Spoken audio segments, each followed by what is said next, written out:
بسم اللہ الرحمن الرحیم۔ اور کافر یہ گمان ہرگز نہ کریں کہ ہم جو انہیں مہلت دے رہے ہیں یہ ان کی جانوں کے لیے بہتر ہے۔ ہم تو یہ مہلت انہیں صرف اس لیے دے رہے ہیں کہ وہ گناہوں میں اور بڑھ جائیں، اور ان کے لیے بالآخر ذلت انگیز عذاب ہے۔ پھر جب ان لوگوں نے اس نصیحت کو فراموش کر دیا جو ان سے کی گئی تھی،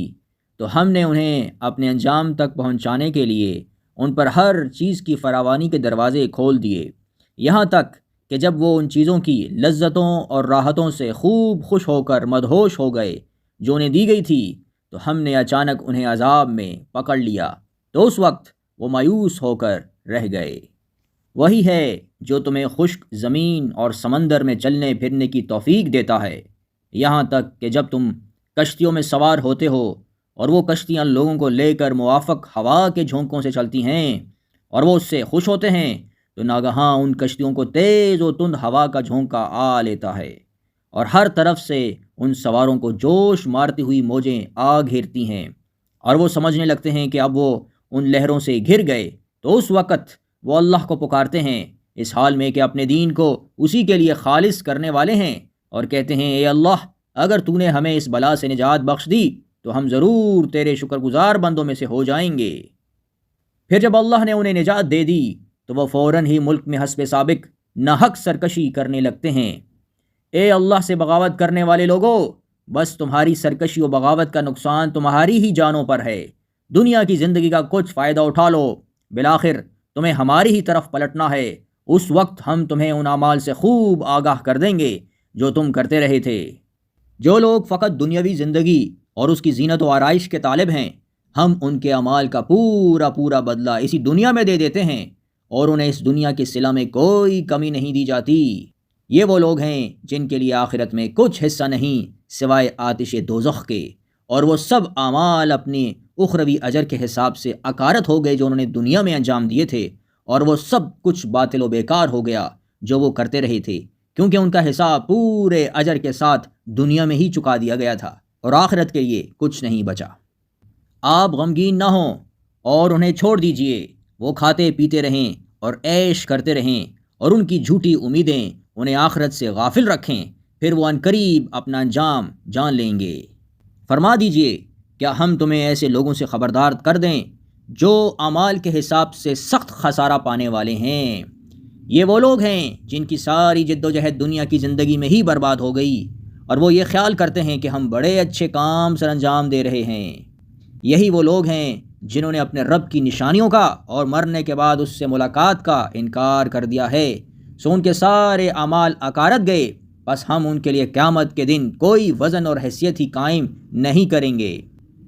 یہی دوزخ ہی ان کی جزا ہے، اس وجہ سے کہ وہ کفر کرتے رہے اور میری نشانیوں اور میرے رسولوں کا مذاق اڑاتے رہے۔ اور آپ دنیاوی زندگی میں زیب و آرائش کی ان چیزوں کی طرف حیرت و تعجب کی نگاہ نہ فرمائیں جو ہم نے کافر دنیا داروں کے بعض طبقات کو عارضی لطف اندوزی کے لیے دے رکھی ہیں، تاکہ ہم انہی چیزوں میں ان کے لیے فتنہ پیدا کر دیں، اور آپ کے رب کی اخروی عطا بہتر اور ہمیشہ باقی رہنے والی ہے۔ اور اس دن اللہ انہیں اور ان کو جن کی وہ اللہ کے سوا پرستش کرتے تھے جمع کرے گا، پھر فرمائے گا، کیا تم نے ہی میرے ان بندوں کو گمراہ کر دیا تھا، یا وہ خود ہی راہ سے بھٹک گئے تھے؟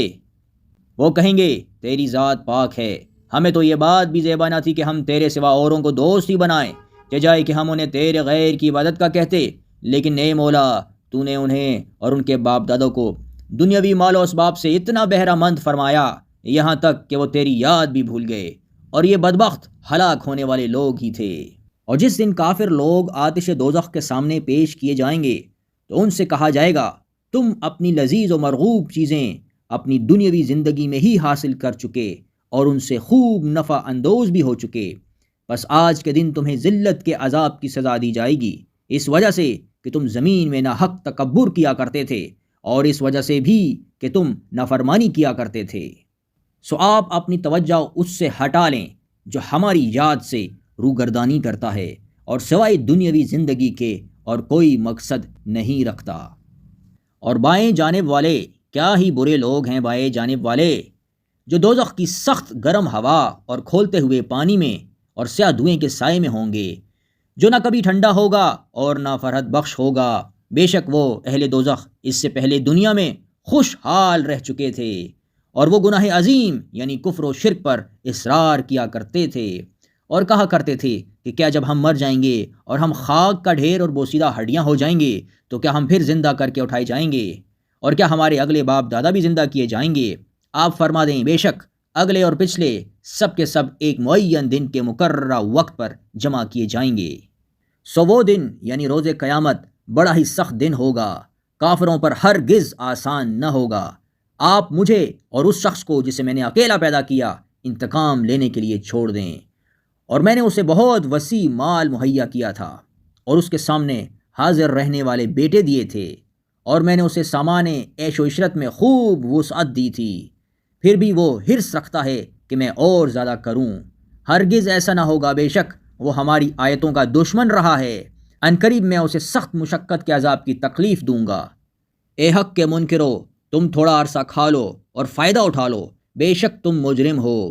اس دن جھٹلانے والوں کے لیے بڑی خرابی ہے، اور جب ان سے کہا جاتا ہے کہ تم اللہ کے حضور جھکو تو وہ نہیں جھکتے۔ اس دن جھٹلانے والوں کے لیے بڑی تباہی ہے۔ اے انسان، تو اپنے رب تک پہنچنے میں سخت مشقتیں برداشت کرتا ہے، بالآخر تجھے اسی سے جا ملنا ہے۔ پس جس شخص کا نام اعمال اس کے دائنے ہاتھ میں دیا جائے گا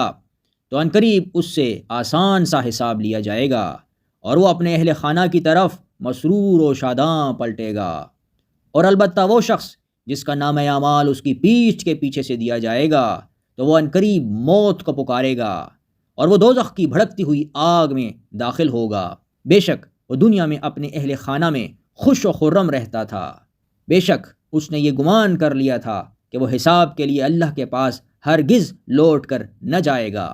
کیوں نہیں، بے شک اس کا رب اس کو خوب دیکھنے والا ہے۔